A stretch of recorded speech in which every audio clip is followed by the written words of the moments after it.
Hello everyone, my name's Jamie and I would like for you to join us on our journey through Singapore.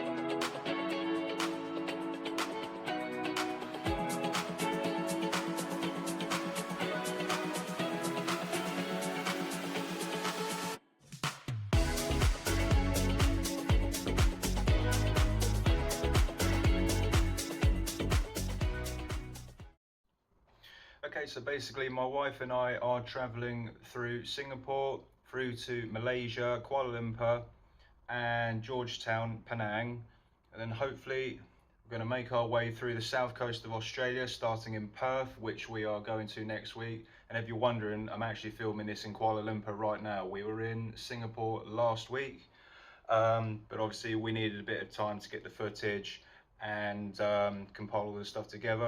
But anyway, let's get into Singapore. You do have to fill out an electronic visitor's pass when visiting Singapore. You can fill this out online, but you must do it before you enter the airport. One thing that you definitely need to get is a Revolut card. The Revolut card has Singapore dollars already assigned to the app, and there are no charges, no fees for converting to Singapore dollars from UK pound sterling, which is really great, especially when you're using the Metro, the tap on, tap off system.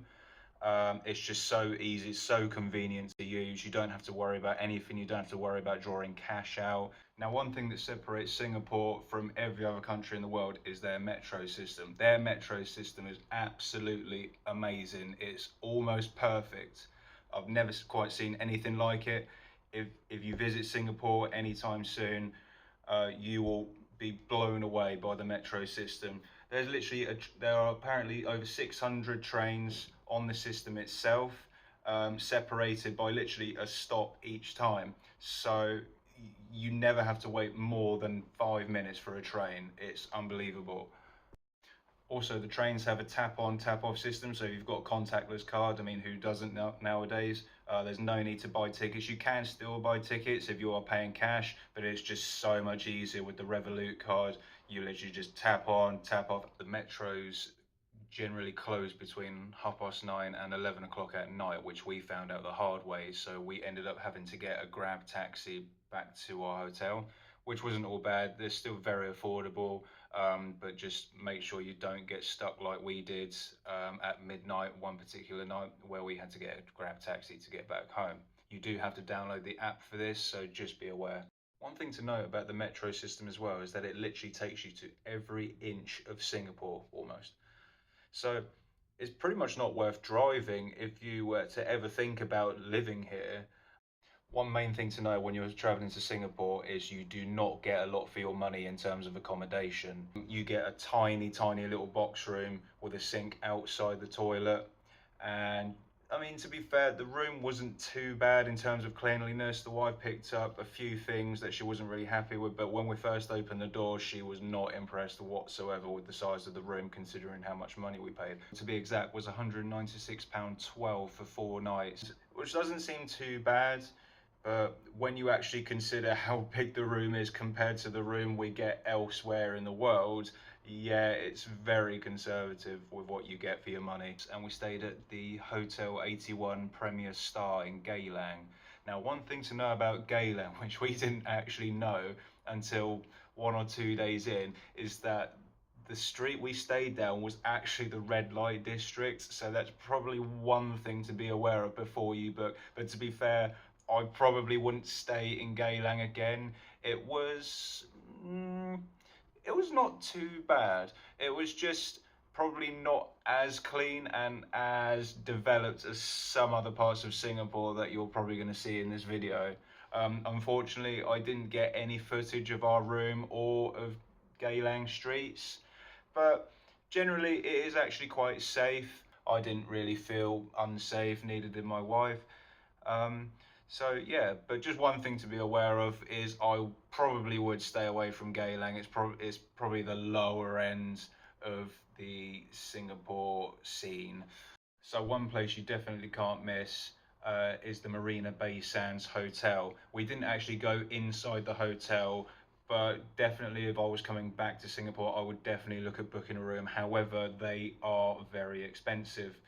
I think for a basic room at the Marina Bay Sands Hotel generally sits around $1,000 a night. So that was a little bit out of our price range for this trip.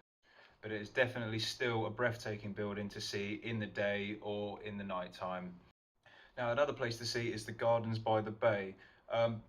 Due to us being jet lagged, we actually ended up going down there before it even opened, but you can still walk through and walk around the gardens, and you can see the super trees that they got there. They're hard to miss, and again, day or night, they are so spectacular to see. You can walk high above on the platforms between the super trees.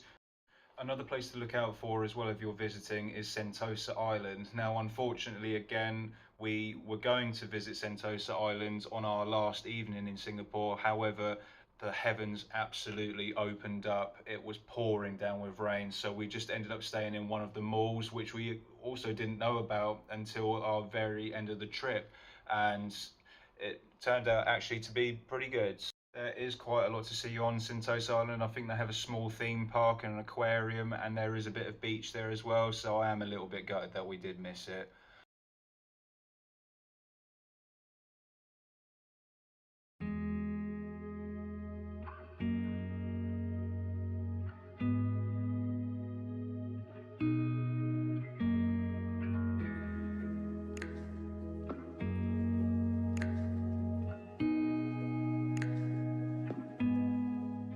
Definitely one thing you can't miss is taking a walk around the Marina Bay itself. In the evening you can witness the Bay Sands Hotel, the Helix Bridge and the Merlion Fountain, all beautifully illuminated.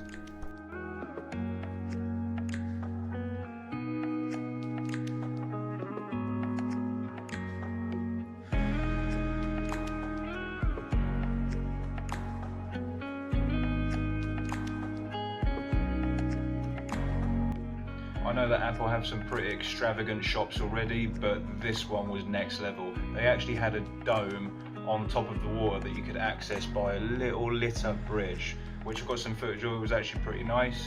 Obviously we weren't actually going to purchase anything while we were in there, but it was really nice to see anyway.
And the Helix Bridge, or some people call it the DNA Bridge. We walked through there in the evening and it was absolutely incredible. Again, no matter where you look, there is just stunning architecture, all well lit up. It's just beautiful.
We did do a nature walk. It's something I definitely recommend doing when you're in Singapore.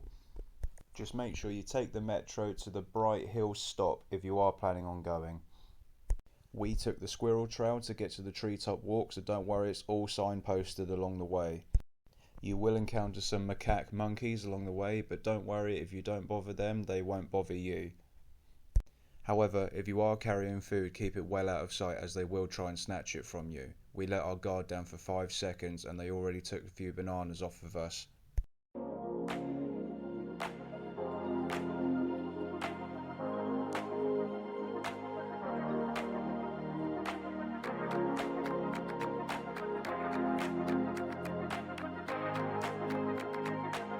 So after walking about 2.5 kilometers, we finally reached the treetop walk. The platform is very high up, but it is very secure and not rickety at all, so it makes it a bit easier to walk across.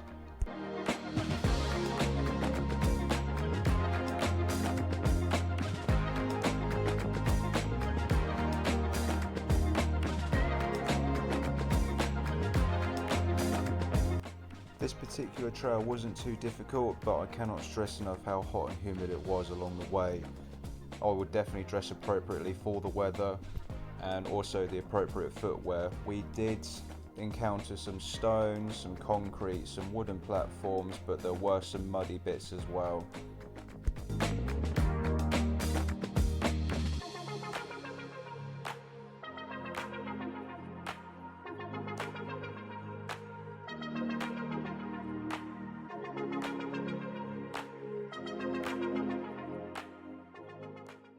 Airport. Now, Singapore's airport, you may or may not have heard, has won multiple awards for the best airport in the world, and it is home to the world's tallest indoor waterfall.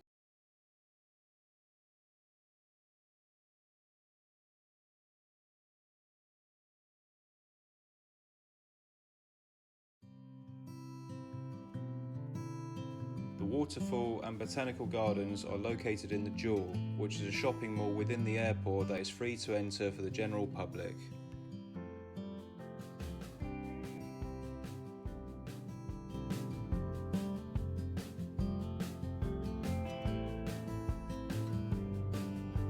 You'll notice that the airport has a real botanical garden-y feel, which sets the tone for the rest of Singapore.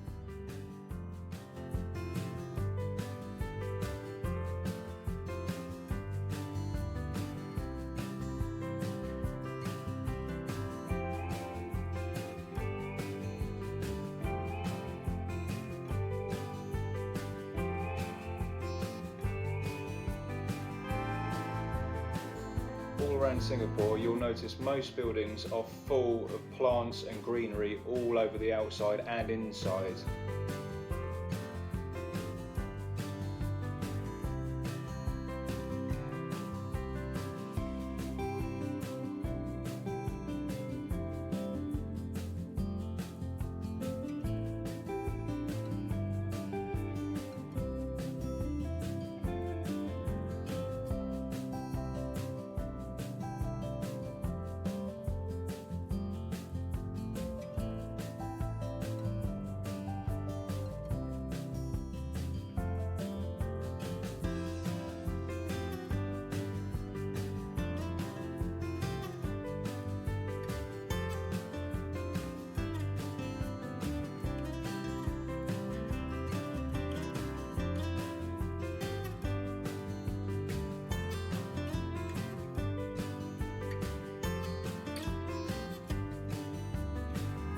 That's it for this video. Thank you so much for watching. I hope you enjoyed it, and catch us on the next one where we go to Kuala Lumpur in Malaysia.